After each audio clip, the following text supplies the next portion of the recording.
ಆಕಸ್ಮಿಕವಾಗಿ ಬೆಂಕಿ ತಗುಲಿ ಮೆಕ್ಕೆಜೋಳ ನಾಶ ಆಗಿರುವಂತಹ ಹಿನ್ನೆಲೆಯಲ್ಲಿ 12ಕ್ಕೂ ಹೆಚ್ಚು ಹುರುಳಿಕೊಪ್ಪಿ ರೈತರ 1 ಕೋಟಿ ಮೊತ್ತದ ಗೋವಿನ ಜೋಳದ ಬೆಳೆ ನಾಶಕ್ಕೆ ಸರ್ಕಾರ ನೆರವಾಗೋದಕ್ಕೆ ಸಿದ್ಧವಾಗಿದೆ ಅಂತ ಹೇಳಿ ಶಾಸಕರಾದ ಯಾಸಿರ್ ಖಾನ್ ಪಠಾಣ್ ಹೇಳಿದರು.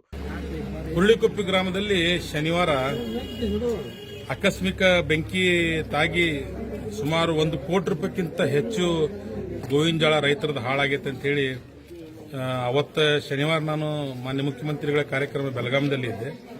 ಆ ಸಂದರ್ಭದಲ್ಲಿ ಅಧಿಕಾರಿಗಳಿಗೆ ಮಾತಾಡಿ ಡಿಸಿ ಅವರಿಗೆ, ತಹಸೀಲ್ದಾರ್ ಅವರು, ಎಸಿ ಅವರು ಮತ್ತು ನಮ್ಮ ಸಹೋದರರು ಎಲ್ಲ ನಮ್ಮ ಪಕ್ಷದ ಹಿರಿಯ ಮುಖಂಡರು ಹೋಗಿ ಇಲ್ಲೆಲ್ಲ ಗಾಡಿ ತರಿಸಿ ಎಲ್ಲ ಏನು ಬೇಕೋ ಅದನ್ನು ಅವತ್ತಿನ ಮಟ್ಟಿಗೆ ಮಾಡಿದರು. ನಿನ್ನೆ ದಿನ ಎಲ್ಲ ಅಧಿಕಾರಿಗಳಿಗೆ ಕಳಿಸಿದ್ದೆ. ಕೃಷಿ ಅಧಿಕಾರಿಗಳು, ತಾಲೂಕಾ ಅಧಿಕಾರಿಗಳು, ಎಸಿ ಅವರು ಎಲ್ಲರೂ ಹೋಗಿ ನಿನ್ನೆ ಸರ್ವೆ ಮಾಡಿ ಸುಮಾರು 18-20 ಜನರದ ಲುಕ್ಸಾನಿ ಆಗೈತೆ ಅಂತ ಹೇಳಿ ಬರ್ಕೊಂಡು ಬಂದಾರ. ಆಮೇಲೆ ಒಬ್ರು ಏನ್ ಮಾಡ್ಯಾರ, ಕೆಲವೊಬ್ರು ಲವಣಿ ಗಿವಣಿ ಹಾಕೊಂಡು ದೊಡ್ಡ ಪ್ರಮಾಣದ ಒಬ್ಬೊಂದ 34 2 ಮಂದಿ ಅಣ್ಣತಮ್ಮಗಳದ 64 ಗಾಡಿ ಸುಟ್ಟೈತದ. ಬಹಳ ದೊಡ್ಡ ಲುಕ್ಸಾನಿ ಆಗೈತಿ. ನಾವು ನೋಡಿದ್ವಿ, ಪಾಪ ಎಲ್ಲ ಕಣ್ಣೀರು ಹಾಕಾಕತ್ತಿದ್ರು. ನಮ್ಮ ಸರ್ಕಾರದ ವತಿಯಿಂದ ನಾಳೆ ಇವತ್ತ ಆದಷ್ಟು ಬೇಗ ಏನು ಪರಿಹಾರ ಕೊಡಿಸ್ಬೇಕಂತೇಳಿ ಇವತ್ತು ತಹಸೀಲ್ದಾರ್ ಅವ್ರಿಗೆ ಹೇಳೀನಿ. ಇವತ್ತು ಸಾಯಂಕಾಲ ಮೀಟಿಂಗ್ ಮಾಡಿಕೊಂಡು ನಾಳೆ ಅಥವಾ ನಾಡ್ದ್ರೊಳಗೆ ಏನು ಫಸ್ಟ್ ಏನು ಕೊಡಬೇಕು ಅವ್ರಿಗೆ ಒಂದು ಪರಿಹಾರ ಕೊಡ್ತೀವಿ. ಹೆಚ್ಚಿನ ಪರಿಹಾರಕ್ಕಾಗಿ ಮಾನ್ಯ ಮುಖ್ಯಮಂತ್ರಿಗಳ ಕಡೆ ನಮ್ಮ ಜಿಲ್ಲಾ ಉಸ್ತುವಾರಿ ಸಚಿವರನ್ನು ಕರ್ಕೊಂಡು ಹೋಗಿ ಸ್ವಲ್ಪ ಹೆಚ್ಚಿನ ಪರಿಹಾರ ಕೊಡ್ಸಕ್ಕೆ ಅವ್ರಿಗೆ ಪ್ರಾಮಾಣಿಕವಾಗಿ ಪ್ರಯತ್ನ ಮಾಡ್ತೇನೆ ಅಂತ ಮಾತನ್ನು ಈ ಸಂದರ್ಭದಲ್ಲಿ. ಘಟನೆ ಸಂಭವಿಸಿದ ದಿನ ಮುಖ್ಯಮಂತ್ರಿಗಳ ಕಾರ್ಯಕ್ರಮದಲ್ಲಿ ಭಾಗಿಯಾಗಿದ್ದೆ. ಅಧಿಕಾರಿಗಳು ಹಾಗೂ ನನ್ನ ಸಹೋದರ ಭೇಟಿ ನೀಡಿ ಮಾಹಿತಿ ನೀಡಿದಾಗ ಕೂಡಲೇ ಮಾನ್ಯ ಮುಖ್ಯಮಂತ್ರಿಗಳ ಗಮನಕ್ಕೆ ತಂದಿದ್ದೇನೆ.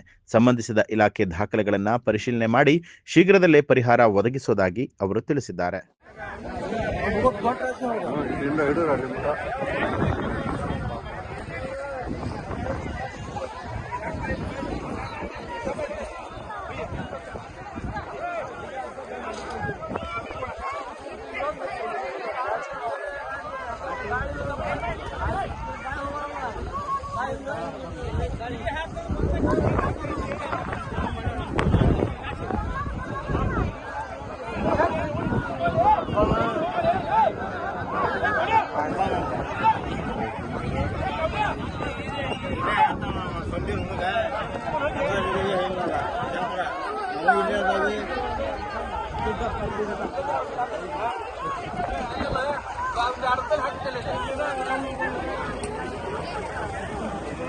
ಅದಕ್ಕೆ ರಾಶಿನ ಒಂದಂತಲೇ.